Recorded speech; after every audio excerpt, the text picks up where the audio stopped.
If you haven't read good 200 books in your life, you will never grow as a human being. But you don't want to read it because you feel that everything is on the screen, on my mobile, on my iPad.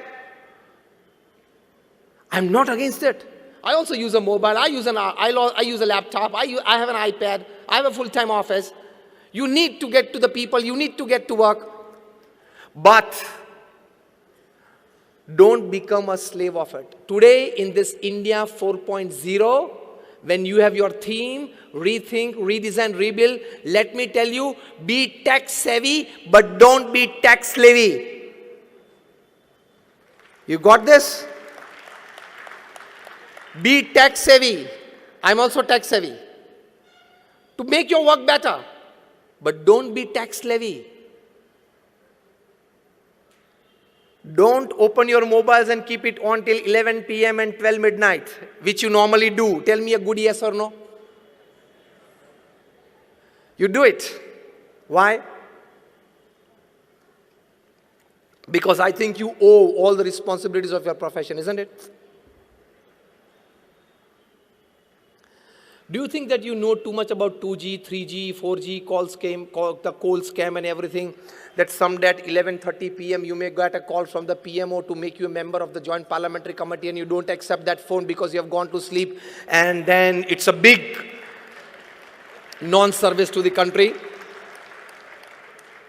Are you expecting a call from Narendra Modi at 11:30 p.m. so you are keeping your phone on? These gadgets are made to serve you. The reverse has happened. We have become the slaves of these gadgets. For no reason, consciously or unconsciously, every third minute your hand touches the mobile. If it doesn't touch, you become discharged. Knowingly or unknowingly, you have to touch something. And every third minute you get your mobile out from your pocket. Is there something? Then are you a celebrity? That every third minute you have to check your social media, your Instagram, how many followers, your FB. Somebody asked me, Swami, are you on Facebook? I said, no, I face the book.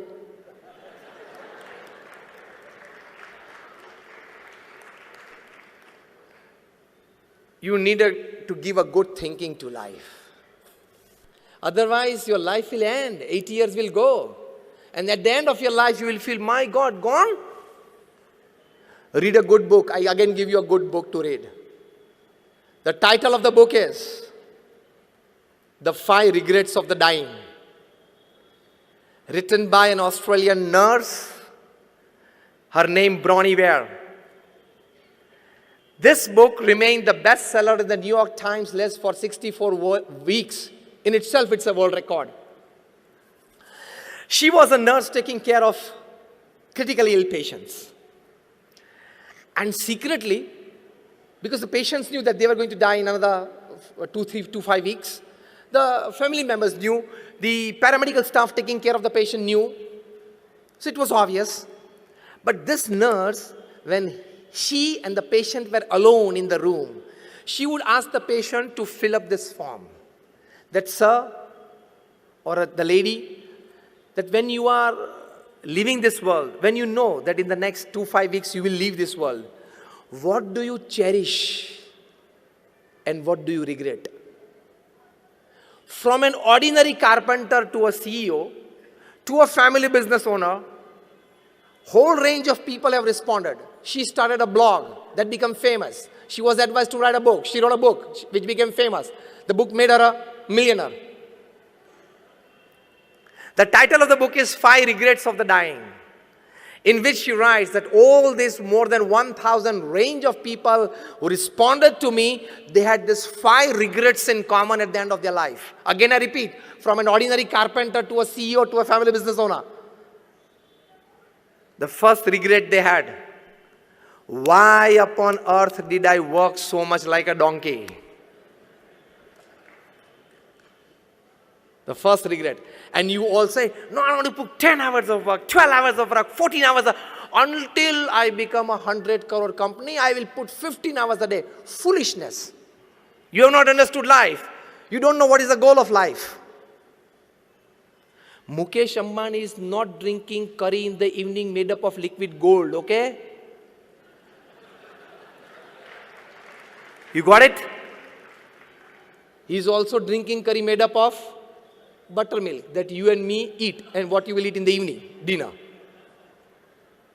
He is not chewing gold biscuits, okay? Glucose, like you and me. As simple as that. And the amount of joy that he is getting watching a rising sun is not more than you. The amount of joy that he is getting seeing the tide and the ebb of the sea is not more than you when you get it watching it. The natural resources of happiness are same for everybody. Man-made happiness sources can differ, but they don't last lifelong. Rethinking your goals is being more dependent upon natural happiness that is within you than artificial happiness. This is the need of the hour. I'm not against technology.